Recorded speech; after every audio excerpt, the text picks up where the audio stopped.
ಎಲ್ರಿಗೂ ನಮಸ್ಕಾರ. ಅನುಗ್ರಹ 123 ಚಾನಲ್ಗೆ ಎಲ್ರಿಗೂ ಸ್ವಾಗತ.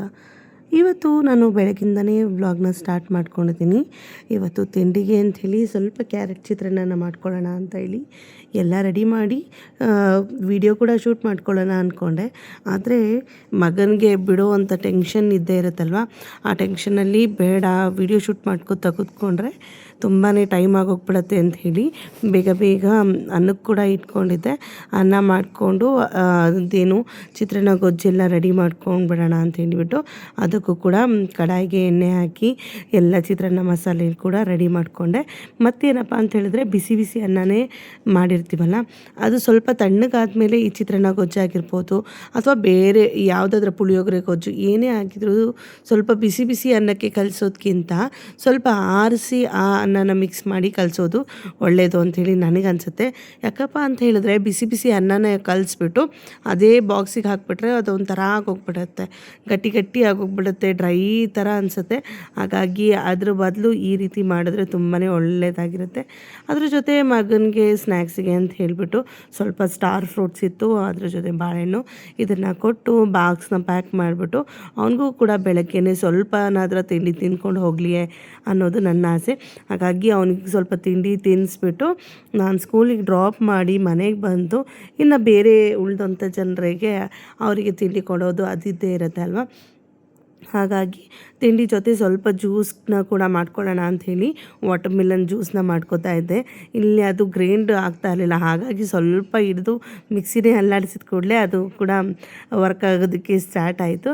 ಅಷ್ಟರಲ್ಲಿ ಬೆಳಗ್ಗೆನೇ ಫಿಶ್ ಕೂಡ ತೊಗೊಂಡು ಬಂದಿದ್ದೆ. ಫಿಶ್ಶು ಸ್ವಲ್ಪ ಫ್ರೈ ಮಾಡಿಕೊಟ್ಬಿಡ್ತೀನಮ್ಮ ತಿಂಡಿ ಜೊತೆಗೇನೆ ಅಂತ ಹೇಳಿದರು. ಹಾಗಾಗಿ ಅದನ್ನು ಕೂಡ ರೆಡಿ ಮಾಡಿಕೊಂಡು ಅದರ ಜೊತೆ ಜ್ಯೂಸನ್ನ ಕೂಡ ರೆಡಿ ಮಾಡಿಕೊಂಡು ಈ ರೀತಿಯಾಗಿ ಜ್ಯೂಸ್ ಮಾಡಿದ್ಮೇಲೆ ಅದನ್ನು ಸೋಸಬೇಕಲ್ಲ, ಸೋಸ್ತಾ ಇದ್ದೀನಿ. ಸೋಸ್ಬಿಟ್ಟು ಕುಡಿಯೋದ್ರಿಂದ ನನಗೇನಪ್ಪ ಅಂತ ಹೇಳಿದ್ರೆ ಅದೊಂಥರ ಸಿಗುತ್ತೆ ಬಾಯಿಗೆ, ಆ ಥರ ಎಲ್ಲ ಸಿಕ್ಕಿದ್ರೆ ನನಗೆ ಇಷ್ಟ ಆಗೋದಿಲ್ಲ. ಹಾಗಾಗಿ ಜ್ಯೂಸ್ ವಾಟರ್ ಈ ಥರನೇ ಇರಬೇಕು. ಹಾಗಾಗಿ ನಾನು ವಾಟರ್ ಮಿಲನ್ ಜ್ಯೂಸ್ ಆಗಿರಲಿ, ಮೋಸಂಬಿ ಜ್ಯೂಸ್ ಆಗಿರಲಿ, ಯಾವುದೇ ಜ್ಯೂಸ್ ಆದ್ರೂ ಕೂಡ ಈ ರೀತಿ ಗ್ರೈಂಡ್ ಮಾಡಿದ್ಮೇಲೆ ಸೋಸ್ಬಿಟ್ಟು ಅದಾದ ನಂತರ ಗ್ಲಾಸಿಗೆ ಸರ್ವ್ ಮಾಡಿ ಕೊಡುವಂಥದ್ದು.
ಹೀಗೆ ಮನೆಯವರು ತಿಂಡಿ ಮುಗಿಸ್ಕೊಂಡ್ಮೇಲೆ ನಾನು ಕೂಡ ತಿಂಡಿನ ಹಾಕ್ಕೊಂಡು ನಾನು ಕೂಡ ತಿಂಡಿ ತಿಂದ್ಕೊಂಬಿಡೋಣ ಅಂತೇಳ್ಬಿಟ್ಟು ಈ ರೀತಿಯಾಗಿ ತಿಂಡಿ ಮತ್ತು ಜ್ಯೂಸು ಕುಡಿತಾ ಇದ್ದೀನಿ. ಪ್ರತಿ ದಿವಸ ಹೀಗೆ ಇರುತ್ತೆ ಅಂತಲ್ಲ, ಕೆಲವೊಮ್ಮೆ ಅವ್ರ ಜೊತೆನೇ ಕುತ್ಕೊಂಡು ತಿಂಡಿ ತಿನ್ಕೊಂಬಿಡ್ತೀನಿ, ಕೆಲವೊಮ್ಮೆ ಒಂದೊಂದು ಸರಿ ಸ್ಕಿಪ್ ಆಗುತ್ತೆ. ಅವ್ರು ತಿಂಡಿ ತಿಂದ ಮೇಲೆ ನಾನು ತಿಂಡಿ ತಿನ್ನುವಂಥದ್ದು ಈ ರೀತಿ ಆಗ್ತಾನೆ ಇರುತ್ತೆ. ಅದೆಲ್ಲ ಮುಗಿಸ್ಕೊಂಡು ಸ್ವಲ್ಪ ರೆಸ್ಟ್ ಮಾಡಿಕೊಂಡೆ. ಅದಾದಮೇಲೆ ಅಡುಗೆ ಕೂಡ ಸ್ಟಾರ್ಟ್ ಮಾಡ್ಕೊಂಬಿಡೋಣ ಅಂಥೇಳಿ ಅಡುಗೆನೂ ಕೂಡ ಸ್ಟಾರ್ಟ್ ಮಾಡ್ಕೊಂಡಿದ್ದೀನಿ. ಇವತ್ತು ಕ್ಲಾಸಸ್ ಕೂಡ ಲೇಟಾಗಿ ಶುರು ಮಾಡ್ತೀನಿ ಅಂತ ಹೇಳಿದ್ದಾರೆ. ಹಾಗಾಗಿ ಮೀನು ಸಾರನ್ನ ಸ್ವಲ್ಪ ಡಿಫ್ರೆಂಟಾಗಿ ಮಾಡ್ಕೊಳ್ಳೋಣ, ಅಂದರೆ ಹಳೆ ಕಾಲದಲ್ಲಿ ಅಮ್ಮ ಎಲ್ಲ ಮಾಡ್ತಾಯಿದ್ರು, ಆ ರೀತಿಯಾಗಿ ಮೀನು ಸಾರನ್ನ ಮಾಡ್ಕೊಳ್ಳೋಣ ಅಂಥೇಳಿ ಅನ್ನಿಸ್ತು. ಹಾಗಾಗಿ ಅದೇ ರೀತಿಯಲ್ಲಿ ಮೀನು ಸಾರನ್ನ ಮಾಡ್ಕೊಳ್ಳೋದಕ್ಕೆ ಎಲ್ಲ ರೆಡಿ ಅಂತೂ ಮಾಡ್ಕೊಂಡಿದ್ದೀನಿ. ಮಾಡಿಕೊಂಡು ಮುಂಚೆನೇ ಫಿಶ್ ಫ್ರೈಗೆಲ್ಲ ಮಸಾಲೆ ಕೂಡ ಹಾಕಿ ಇಟ್ಟಿದ್ದೆ, ಅದನ್ನು ಕೂಡ ಆ ಮಸಾಲೆ ಎತ್ತಿಟ್ಬಿಡೋಣ ಅಂಥೇಳಿ ಎತ್ತಿಡ್ತಾ ಇದ್ದೀನಿ. ಇಲ್ಲಿ ನನ್ನ ಒಂದು ಡಬ್ಬ ಬಾಕ್ಸು ಸ್ಟೀಲ್ ಬಾಕ್ಸ್ ಆಗಿರೋದ್ರಿಂದ ಧನಿಯಾ ಪುಡಿ ಯಾವ ಬಾಕ್ಸಲ್ಲಿ ಇಟ್ಟೆ ಅನ್ನೋ ನೆನಪೇ ಆಗ್ತಾಯಿಲ್ಲ. ಹಾಗಾಗಿ ಅದನ್ನು ಬಾಕ್ಸ್ಗಳು ತೆಗೆದು ಹುಡುಕ್ತಾ ಇದ್ದೀನಿ. ಯಾವ ಬಾಕ್ಸಲ್ಲಿ ಇಟ್ಟೆ ಅನ್ನೋದು ಒಂದೊಂದು ಸರಿ ಈ ರೀತಿಯಾಗಿ ಆಗುತ್ತಲ್ವ, ಒಂದೇ ರೀತಿಯ ಬಾಕ್ಸ್ಗಳೆಲ್ಲ ಇದ್ದರೆ. ನಿಮಗೂ ಹೀಗೆ ಅನಿಸುತ್ತಾ? ಹೀಗೆ ಅನಿಸಿದ್ರೆ ದಯವಿಟ್ಟು ಒಂದು ಕಾಮೆಂಟ್ ಮಾಡಿ ತಿಳಿಸಿ ಆಯಿತಾ. ನನಗೆ ಮಾತ್ರ ಇತ್ತೀಚೆಗೆ ಮೆಮೊರಿ ಲಾಸ್ ಆಗ್ತಾ ಇದೆಯೋ ಅಥವಾ ಎಲ್ರಿಗೂ ಈ ರೀತಿ ಆಗುತ್ತೋ ಅನ್ನೋದು ನನಗೂ ಕೂಡ ಗೊತ್ತಾದರೆ ನಂಗೆ ಕೂಡ ಖುಷಿ ಆಗುತ್ತೆ ಅಲ್ವಾ. ಹಾಗಾಗಿ ಹೇಳ್ಕೊಂಡೆ ಅಷ್ಟೇ. ಅದಾದ ನಂತರ ಮಸಾಲೆ ಎಲ್ಲ ಜೋಡಿಸಿ ಆಯಿತು. ಇನ್ನೇನು ಮೀನು ಕೂಡ ನೀಟಾಗಿ ಕ್ಲೀನೆಲ್ಲ ಮಾಡಿಕೊಂಡು ಅದಾದ ನಂತರ ಹುಣಸೆ ಹುಳಿ ಕೂಡ ನೆನೆಸಿಟ್ಟಿದ್ದೆ. ಅಂದರೆ ಮೀನು ಸಾಂಬಾರು ಮಾಡ್ತೀನಿ ಅಂದ ಕೂಡಲೇ ಮೊದಲು ಮಾಡಬೇಕಾಗಿರುವಂಥ ಕೆಲಸ ಹುಣಸೆ ಹಣ್ಣನ್ನು ಈ ರೀತಿಯಾಗಿ ನೆನೆಸಿಟ್ಬಿಡೋದು. ಅದಾದಮೇಲೆ ಅದನ್ನು ಚೆನ್ನಾಗಿ ಕಿವುಚ್ಬಿಟ್ಟು ಅದರ ರಸ ತೆಗೆದು ಫಸ್ಟಿಗೆ ನಾನು ಏನು ಮಾಡ್ತೀನಿ, ವಾಶ್ ಎಲ್ಲ ಮಾಡಾದ ನಂತರ ಈ ರೀತಿಯಲ್ಲಿ ಹುಣಸೆಹಣ್ಣು, ಉಪ್ಪು, ಖಾರ ಅಥವಾ ಧನಿಯಾ ಪುಡಿ ಇದನ್ನೆಲ್ಲ ಹಾಕಿ ಸ್ವಲ್ಪ ಹೊತ್ತು ಹಾಗೇ ಮ್ಯಾರಿನೇಟ್ ಆಗೋದಕ್ಕೆ ಬಿಟ್ಬಿಡ್ತೀನಿ. ಆವಾಗ ಮಸಾಲೆ ಎಲ್ಲ ಚೆನ್ನಾಗಿ ಅದಕ್ಕೂ ಕೂಡ ಹಿಡ್ದಿರುತ್ತೆ. ಹಾಗಾಗಿ ನಾನು ಈ ರೀತಿಯಾಗಿ ಮೀನು ಸಾರನ್ನ ಕೂಡ ಮಾಡ್ಕೊಳ್ಳುವಂಥದ್ದು. ಈ ರೀತಿ ಮಾಡೋದ್ರಿಂದ ಒಳ್ಳೆ ಟೇಸ್ಟ್ ಕೂಡ ಕೊಡುತ್ತೆ. ಮಸಾಲೆಗೆ ಮೀನು, ಉಪ್ಪು, ಹುಳಿ, ಖಾರ ಎಲ್ಲ ಅಂಟ್ಕೊಂಡಿರುತ್ತೆ. ಹಾಗಾಗಿ ಈ ರೀತಿಯಾಗಿ ಮಾಡ್ಕೊಳ್ತಾ ಇದ್ದೀನಿ.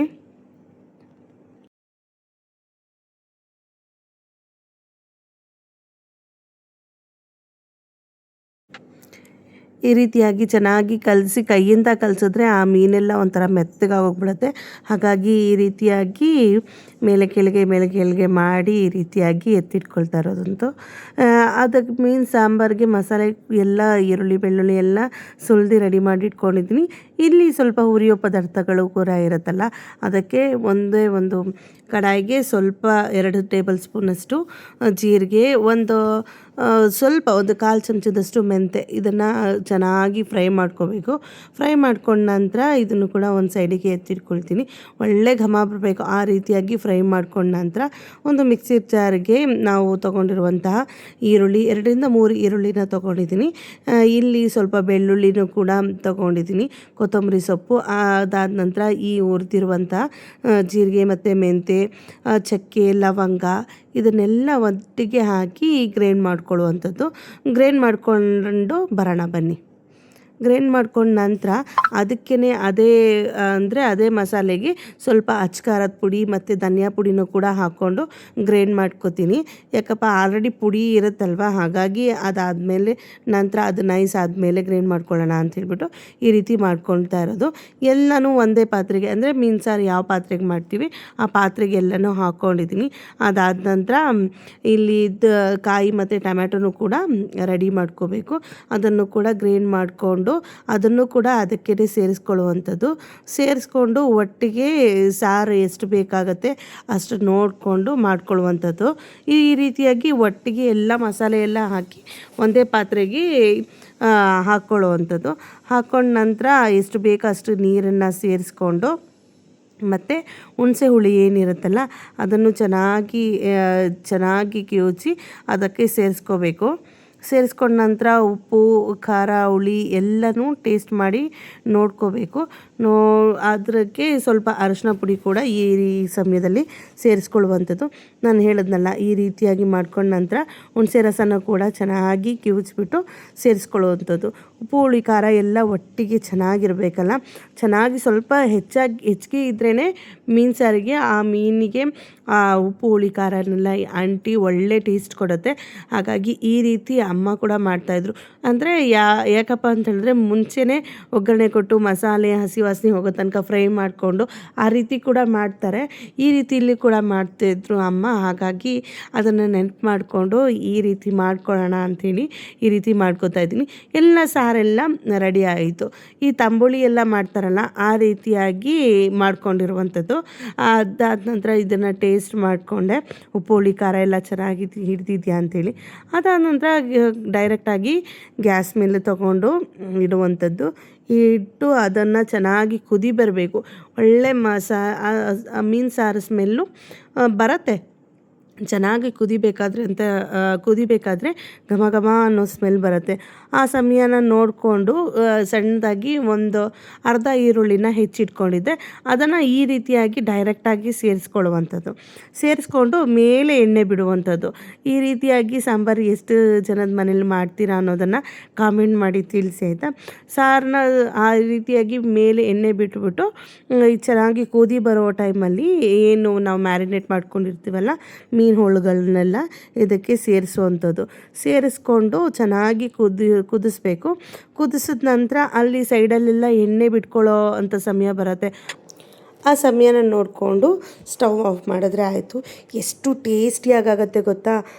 ನಿಜವಾಗ್ಲೂ ಹೇಳಬೇಕು ಅಂತಂದರೆ ತುಂಬಾ ಟೇಸ್ಟಿ ಆಗುತ್ತೆ. ಈ ರೀತಿಯಾಗಿ ಒಂದು ಸರಿ ಟ್ರೈ ಮಾಡಿ ನೋಡಿ. ಒಂದು ಸ್ವಲ್ಪನಾದ್ರ ಮೀನನ್ನ ತಗೊಂಡು ಈ ರೀತಿಯಾಗಿ ಒಮ್ಮೆ ಸಾರು ಮಾಡ್ಕೊಂಡು ನೋಡಿ. ತುಂಬಾ ಚೆನ್ನಾಗಾಗತ್ತೆ, ತುಂಬಾ ಟೇಸ್ಟಿಯಾಗಿ ಕೂಡ ಆಗುತ್ತೆ.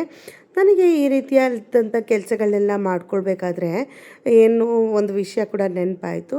ಒಬ್ಬ ಹೆಣ್ಮಗಳಿಗೆ ಬೆಳಗ್ಗಿಂದ ಸುಸ್ತಾಗೋ ತನಕ ಕೆಲಸ ಮಾಡ್ತಾನೇ ಇರ್ತಾಳೆ ಅಂಥ ಒಂದು ಸಮಯನ ನೋಡಿಕೊಂಡು ಡೈಲಿ ಮಾಡಿ ಅಂತ ಏನು ಹೇಳೋದಿಲ್ಲ. ಅಂದರೆ ಕೆಲವೊಮ್ಮೆ ಆದರೂ ಈ ರೀತಿಯ ಮಾತುಗಳನ್ನ ಅವಳ ಮುಂದೆ ಆಡಿದಾಗ ಅಥವಾ ಅವಳಿಗೆ ಆ ಒಂದು ಸಮಾಧಾನವಾಗಿ ಆ ರೀತಿಯಲ್ಲಿ ಮಾತುಗಳನ್ನು ಕೇಳಿದಾಗ ಮನಸ್ಸಿಗೆ ಆಗುವಂಥ ಖುಷಿ ಅಷ್ಟಿಷ್ಟಲ್ಲ. ಆ ಮಾತುಗಳು ಯಾವುದಪ್ಪ ಅಂತ ಹೇಳಿದ್ರೆ, ನೀನು ತಿಂಡಿ ತಿಂದ್ಯಾ, ನಿನಗೇನಾದ್ರೂ ಬೇಕಾ, ನಿನಗೆ ಸುಸ್ತಾಗ್ತಿದ್ಯಾ, ಇವತ್ತು ನೀನು ಸುಸ್ತನ್ನು ಕಡಿಮೆ ಮಾಡ್ಕೊ, ಒಂದು ಕಪ್ ಚಹಾ ಕೊಡೋದ್ರ ಮೂಲಕ ಆಗಿರ್ಬೋದು, ಅಥವಾ ನೀನು ಸ್ವಲ್ಪ ರೆಸ್ಟ್ ಮಾಡ್ಕೊ, ನಾನು ಮಾಡ್ಕೋತೀನಿ ಈ ಬೇರೆ ಕೆಲಸಗಳನ್ನೆಲ್ಲ ಅಂಥೇಳಿ ಹೇಳೋವಂಥ ಮಾತುಗಳು ಅವಳಿಗೆ ಎಷ್ಟು ಸಮಾಧಾನ ಕೊಡುತ್ತೆ ಗೊತ್ತಾ. ನನಗೂ ಕೂಡ ಯಾರಾದರೂ ಕೇರ್ ಮಾಡೋರು ಇದ್ದೇ ಇದ್ದಾರಲ್ಲ, ಕೇರ್ ಮಾಡಿದ್ರೆ ಎಷ್ಟು ಚೆನ್ನಾಗಿರುತ್ತೆ ಅಂತ ಅವಳಿಗೆ ಅನಿಸ್ತಾ ಇರುತ್ತೆ. ಆ ಸಮಯದಲ್ಲಿ ಆ ಒಂದು ಮಾತುಗಳನ್ನ ಕೇಳಿದಾಗ ಆ ಒಬ್ಬಳು ಹೆಣ್ಮಕ್ಳಿಗೆ ತುಂಬಾ ಖುಷಿಯಾಗತ್ತೆ. ಆ ರೀತಿಯಾದಂಥ ಸಹಾಯ ಮಾಡಿ, ಆ ರೀತಿಯಾದಂಥ ಮಾತುಗಳು ಕೆಲವೊಮ್ಮೆ ಆದರೂ ಹೇಳಿ ಅಂತ ಹೇಳಿ ನನ್ನ ಒಂದು ಆಸೆ ಆಯಿತಾ. ನೀವು ಕೂಡ ಇದನ್ನು ಟ್ರೈ ಮಾಡಿ ನೋಡಿ, ಅವ್ರಿಗೆ ಎಷ್ಟೊಂದು ಖುಷಿ ಆಗುತ್ತೆ. ಆ ಒಂದು ಮಾತು, ಆ ಒಂದು ಸಣ್ಣ ಸನ್ನಿವೇಶನೇ ಅದು ನಿಜವಾಗ್ಲೂ ಜೀವನ ಪರ್ಯಂತ ಆ ಹೆಣ್ಮಗಳಿಗೆ ನೆನಪಲ್ಲಿ ಉಳಿಯುತ್ತೆ. ಒಂದು ಚಹಾ ಕೊಡೋದ್ರ ಮೂಲಕ ಆಗಿರ್ಬೋದು, ಅಥವಾ ಒಂದು ಕೆಲಸಗಳನ್ನ ಮಾಡಿಕೊಡೋದ್ರ ಮೂಲಕ ಆಗಿರ್ಬೋದು, ಈ ರೀತಿಯಾಗಿ ಮಾಡಿಕೊಟ್ರೆ ಅವಳಿಗೂ ಕೂಡ ಖುಷಿ ಆಗುತ್ತೆ. ಮತ್ತು ನನಗೂ ಕೂಡ ಇವತ್ತು ಈ ಒಂದು ಡಿಸೈನ್ನ ಹೇಳ್ಕೊಟ್ಟಿದ್ರು, ಅದನ್ನು ಪ್ರಾಕ್ಟೀಸ್ ಮಾಡ್ತಾಯಿದ್ದೆ. ಪ್ರಾಕ್ಟೀಸ್ ಎಲ್ಲ ಮುಗಿಸ್ಕೊಂಡು ಸಂಜೆನೇ ಆಗೋಯಿತು.